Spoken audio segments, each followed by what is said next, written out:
ఏదైతే వైఎస్ఆర్సీపీ పార్టీ గతంలో ఎప్పటినుంచో చెప్తుందో ఈవీఎంలు గోల్మాల్ జరిగింది ఆంధ్రప్రదేశ్‌లో అని చెప్తున్నారో.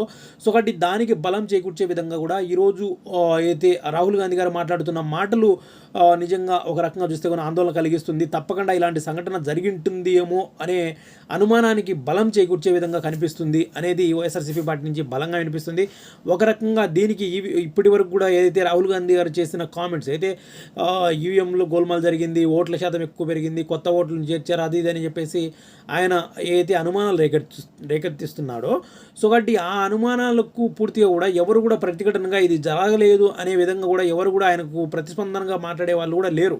సో, అంటే దీనికి అంటే నిజంగానే జరిగిందా లేకపోతే కూడా ఇలాంటి జరిగే సూచన అసలు ఉంటుందా ఉండదా అనే క్లారిటీ ఇచ్చే నాదుడు కూడా లేదు. తప్పకుండా వచ్చేసి దీనికి సంబంధించి పూర్తిగా కూడా 100% జరిగింది ఈవీఎంల స్కామ్ అని ఆయన కూడా నమ్ముతున్నాడు. అదే బలంగా కూడా చెప్తున్నట్టు కనిపిస్తుంది. అంటే దీనికి ఇంత